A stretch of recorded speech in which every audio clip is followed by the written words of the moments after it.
ओम शांति 24/7/70। बिंदु रूप की स्थिति सहज कैसे बने। सभी जिस स्थिति में अभी बैठे हैं उसको कौन सी स्थिति कहेंगे। व्यक्त में अव्यक्त स्थिति है। बाप दादा से मुलाकात करते समय बिंदु रूप की स्थिति में स्थित रह सकते हो। हर एक ने अपना अपना विचार सुनाया। बिंदु रूप की स्थिति विशेष किस समय बनती है? जब एकांत में बैठते हो तब, या चलते फिरते भी हो सकती है।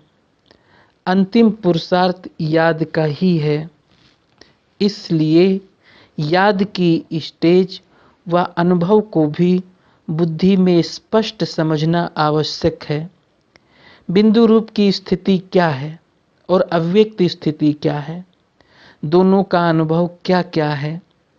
क्योंकि नाम दो कहते हैं तो जरूर दोनों के अनुभव में भी अंतर होगा। चलते फिरते बिंदु रूप की स्थिति इस समय कम भी नहीं लेकिन ना के बराबर ही कहेंगे। इसका भी अभ्यास करना चाहिए। बीच बीच में 1-2 मिनट भी निकालकर इस बिंदु रूप की प्रैक्टिस करनी चाहिए। जैसे जब कोई ऐसा दिन होता है तो सारे चलते फिरते हुए ट्रैफिक को भी रोककर 3 मिनट की साइलेंस कराते हैं। सारे चलते हुए कार को स्टॉप कर लेते हैं। आप भी कोई कार्य करते हो व बात करते हो तो बीच बीच में ये संकल्पों की ट्रैफिक को स्टॉप करना चाहिए। 1 मिनट के लिए भी मन के संकल्पों को, चाहे शरीर द्वारा चलते हुए कर्म को, बीच में रोक कर भी ये प्रैक्टिस करना चाहिए। अगर ये प्रैक्टिस नहीं करेंगे तो बिंदु रूप की पावरफुल स्टेज कैसे और कब ला सकेंगे। इसलिए ये अभ्यास करना है। बीच बीच में ये प्रैक्टिस प्रैक्टिकल में करते रहेंगे तो जो आज ये बिंदु रूप की स्थिति मुश्किल लगती है वो ऐसे सरल हो जाएगी जैसे अभी मेजॉरिटी को अव्यक्त स्थिति सहज लगती है। पहले जब अभ्यास शुरू किया तो व्यक्त में अव्यक्त स्थिति में रहना भी मुश्किल लगता था। अभी अव्यक्त स्थिति में रह कार्य करना जैसे सरल होता जा रहा है, वैसे ही ये बिंदु रूप की स्थिति भी सहज हो जाएगी। अभी महारथियों को ये प्रैक्टिस करनी चाहिए, समझा। फरिश्ता रूप की स्थिति अर्थात अव्यक्त स्थिति जिसकी सदा काल रहती है वो बिंदु रूप में भी सहज स्थित हो सकेगा। अगर अव्यक्त स्थिति नहीं है तो बिंदु रूप में स्थित होना भी मुश्किल लगता है। इसलिए अभी इसका भी अभ्यास करो। शुरू में अव्यक्त स्थिति का अभ्यास करने के लिए कितना एकांत में बैठ अपना व्यक्तिगत पुरुषार्थ करते थे, वैसे ही इस फाइनल स्टेज का भी पुरुषार्थ बीच बीच में समय निकाल करना चाहिए।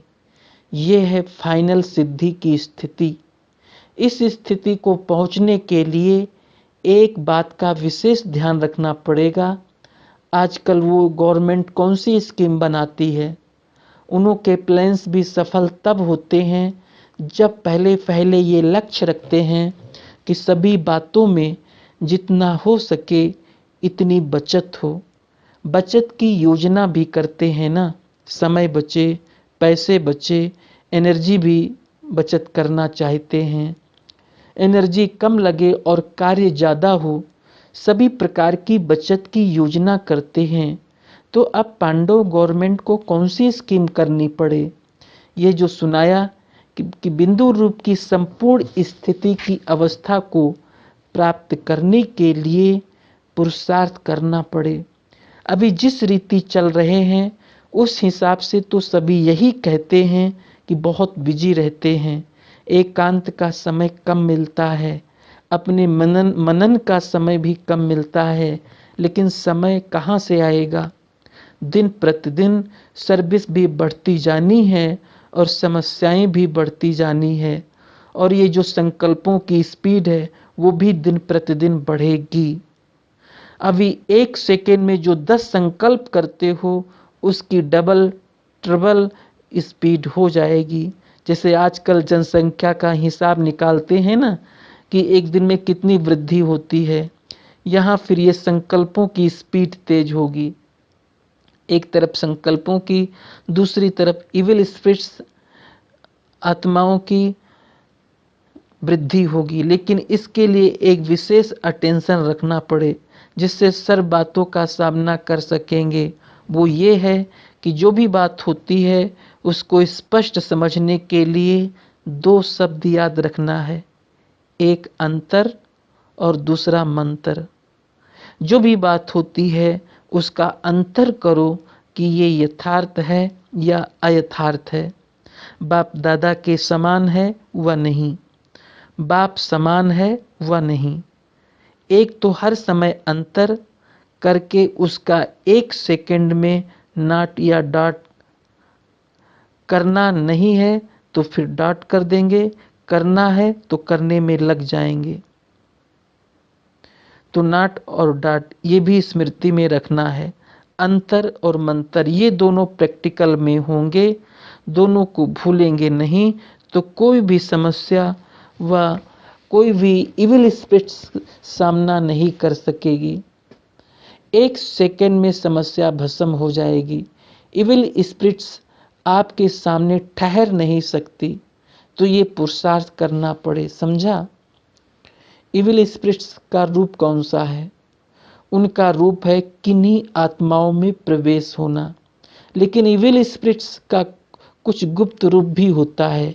चलते चलते कोई में विशेष कोई ना कोई बुरा संस्कार बिल्कुल प्रभावशाली रूप में देखने में आएगा, जिसका इफेक्ट क्या होगा कि उनका दिमाग अभी अभी एक बात, अभी अभी दूसरी बात, वो भी फोर्स से कहेंगे।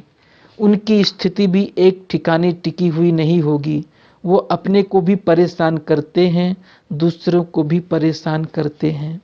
स्पष्ट रूप में जो इविल स्पिरिट आती है उसको परख कर और उससे किनारा करना सहज है, लेकिन आप लोगों के सामने स्पष्ट रूप से कम आएगी, गुप्त रूप में बहुत आएगी, जिसको आप लोग साधारण शब्दों में कहते हो कि पता नहीं उनका दिमाग कुछ पागल सा लगता है। लेकिन उस समय उसमें ये इविल अर्थात बुरे संस्कारों का फोर्स इतना होता है जो वो इविल स्पिरिट के समान ही होती है। जैसे वो बहुत तंग करते हैं वैसे ये भी बहुत तंग करते हैं। ये बहुत होने वाला है, इसलिए सुनाया कि अभी समय की बचत, संकल्पों की बचत, अपनी शक्ति की बचत, यह योजना बनाकर बीच बीच में उस बिंदु रूप की स्थिति को बढ़ाओ। जितना बिंदु रूप की स्थिति होगी उतना कोई भी इविल स्पिरिट व इविल संस्कार का फोर्स आप लोगों पर वार नहीं करेगा, और आप लोगों का शक्ति रूप ही उन्हों को मुक्त करेगा। ये भी सर्विस करनी है, इविल स्पिरिट को भी मुक्त करना है, क्योंकि अभी अंत के समय का भी अंत है। तो इविल स्पिरिट व इविल संस्कारों को भी अति में जाकर फिर उन्हों का अंत होगा। किचड़ा सारा बाहर निकलकर भस्म हो जाएगा। इसलिए उन्हों का सामना करने के लिए अगर अपनी समस्याओं से ही मुक्त नहीं हुए होंगे तो इन समस्याओं से कैसे सामना कर सकेंगे। इसलिए कहते हैं बचत की स्कीम बनाओ और प्रैक्टिकल में लाओ, तब अपना और सर्व आत्माओं का बचाव कर सकेंगे। सिर्फ भाषण करने व समझाने की सर्विस नहीं, अब तो सर्विस का रूप भी बड़ा सूक्ष्म होता जाएगा। इसलिए अपने सूक्ष्म स्वरूप की स्थिति भी बढ़ाओ। वो सभी प्रत्यक्ष होकर फिर प्रायालोप होना है। प्रायालोप होने पहले प्रत्यक्ष हो, फिर प्रायालोप होंगे। सर्विस इतनी बढ़नी है जो एक एक को 10 का कार्य करना पड़ेगा। शक्तियों की भुजाएं कितनी दिखाते हैं। भुजाओं का अर्थ है इतनी सर्विस में मददगार बनना। पांडव समझते हैं कि ये तो शक्तियों की ही भुजाएं हैं। पांडवों को फिर क्या दिखाया है मालूम है? लंबा दिखाया है। तो ये भी पांडवों की इतनी ज़्यादा मददगार बनने की निशानी है। लंबा शरीर नहीं है लेकिन बुद्धि लंबी है। इन्हों का आगे दौड़ना गोया शक्तियों का आगे दौड़ना है। शक्तियों को आगे रखना यही इन्हों की दौड़ की निशानी है। अच्छा, ओम शांति।